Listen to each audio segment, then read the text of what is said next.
Polda Metro Jaya menyebut penganiayaan terhadap David Ozora yang dilakukan oleh Mario Dandi bukanlah perkelahian.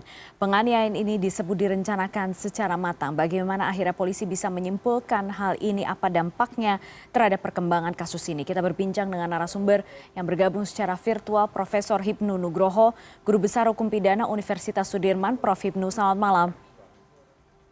Selamat malam, Mbak Putri. Terima kasih Prof sudah bergabung malam hari ini. Prof, kita lihat perkembangan kasus ini cukup signifikan. Polisi menaikkan, mengganti pasal yang menjerat para pelaku. Unsur perencanaan itu seperti apa, Prof? Ya, unsur perencanaan kita kembali pada doktrin. Artinya bahwa si David itu, David Mario itu sudah punya persiapan bahwa akan melakukan suatu tindak pidana. Jadi ada jeda waktu untuk berbuat atau tidak berbuat. Karena dari hasil rekonstruksi kemarin dan hasil digital forensiknya, itu ternyata sudah ada komunikasi dengan tanda petik AG, ada suatu tanda petik ya istilahnya Mbak Putri, provokasi kepada Mario untuk ada suatu tindakan. Jadi ini suatu yang sangat sempurna sekali ketika dipasalkan dengan perencanaan, yaitu pasal 355. Ini suatu yang beda dengan kasus yang dulu, kan ini sudah jelas sekali karena mungkin anak-anak ya. Jadi bukan persiapan, secara tidak langsung apa yang dilakukan yang kemudian kita konstruksikan dalam suatu hukum itu masuk perencanaan. Itu suatu yang luar biasa ini, Mbak.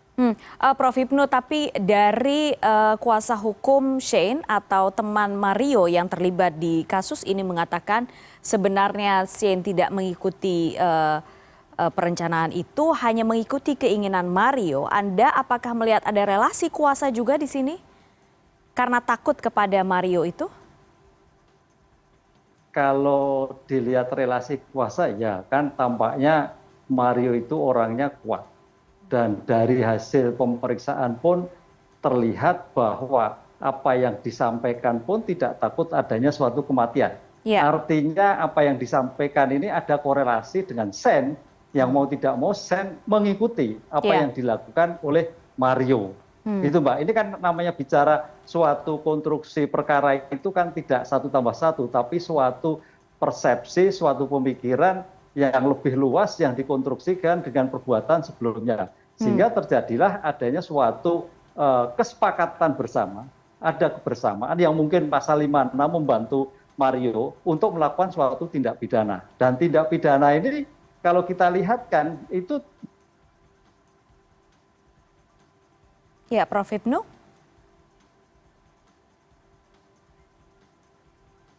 Ya, Prof. Hipnu. Ya, sayangnya ada kendala komunikasi kami dengan Prof. Hipnu Nugroho.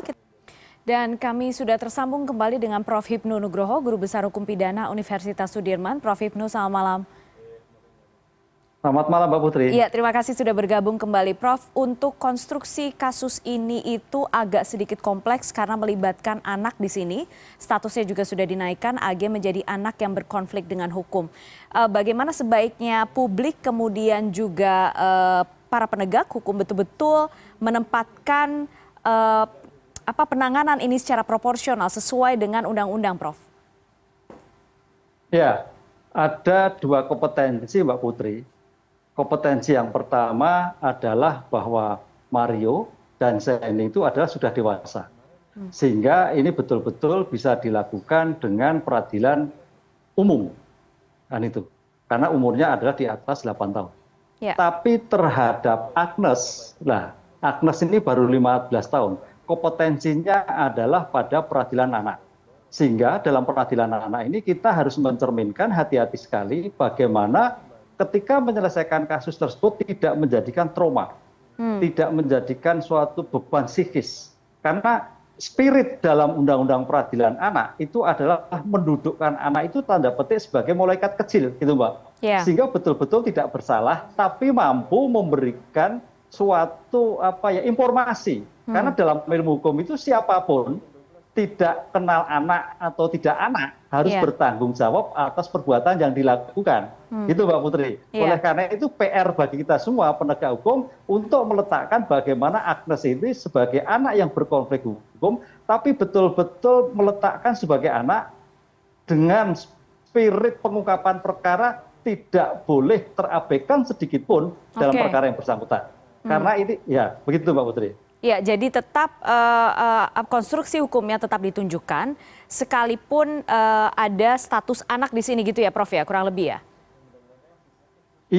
Iya, inilah yang menjadikan PR Mbak Putri. Karena pengalaman-pengalaman yang lalu, kalau kita melihat penyelesaian anak itu penyidiknya agak sedikit juga gamang, penuntut umum juga gamang, hakimnya apalagi. Ini yang menjadikan problem. Oleh karena itu sejak awal harus diletakkan apakah betul statusnya anak, bagaimana umurnya, bagaimana penyelesaiannya, apakah perlu didiversi atau tidak. Apa itu diversi, Prof? Apabila kejahatannya diversi itu adalah pengalian penyelesaian perkara. Jadi yang harusnya di dalam peradilan anak diselesaikan dengan penyelesaian kekeluargaan.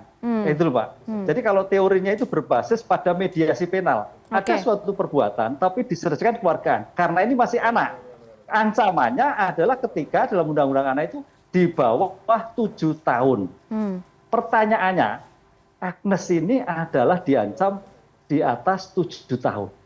Kan gitu. Ini yang jadi problem. Sehingga peradilannya harus peradilan yang cukup masuk peradilan anak. Apalagi tadi Pak Mahfud mengatakan 354, 355, 354 itu 50 tahun Mbak, ancamannya Mbak. Apalagi kalau kaitannya ikut perencanaan, itu sudah 15 tahun, 12 tahun. Iya, 12 tahun ya. Ancamannya bagi, iya gitu Mbak Putri. Iya, baik. Prof Hipnu, kalau misalnya sekarang dilihat dari perjalanan kasus ini, apa kira-kira menurut Prof Hipnu yang betul-betul harus diwaspadai atau betul-betul betul-betul diperhatikan oleh para penegak hukum yang menangani kasus, terutama penuntut hukum ya, terutama jaksa penuntut umum supaya bisa betul-betul mengonstruksikan kasus ini secara utuh? Ya, gini Mbak, memang ini suatu permasalahan tersendiri. Jadi hikmah dari kasus ini harus betul-betul bagian dari pembelajaran seluruh bangsa Indonesia. Bahwa sebagai orang tua harus betul-betul memonitor anaknya. Apakah anaknya itu bermain dengan baik atau tidak. Karena konsekuensi dari kejahatan ini Mbak, ini bukan lagi kejahatan tanda petik anak Mbak. Umurnya itu anak Mbak Budi, tapi kejahatan sudah luar biasa hadisnya. Ini saya kira sebagai keprihatinan kita semua, sebagai orang tua, sebagai masyarakat, kenapa anak sampai seperti itu? Kalau kejahatan anak biasa, ini kejahatan orang dewasa, kejahatan bukan anak. Sampai perencanaan, penganiayaan pun juga tanpa ampun. Oleh karena itu saya kira penegak hukum harus betul-betul mengambil langkah yang tepat sebagai bentuk deteren bahwa tidak terjadi ke depan anak yang seperti ini. Kalau sampai terjadi ini bagaimana nasib bangsa Indonesia? Bagaimana generasi muda? Apakah salah lingkungannya, keluarganya, ataukah kelompoknya? Ini yang jadi masalah. Sehingga deteren dari suatu pidana yang dijatuhkan itu betul-betul memberikan aspek pencegahan kepada anak-anak yang lain untuk tidak melakukan tindakan yang serupa. Oke, baik. Prof Hipnu, terima kasih malam hari ini sudah bergabung di CNN Indonesia, Prof. Terima kasih Mbak Matur nuwun. Ya.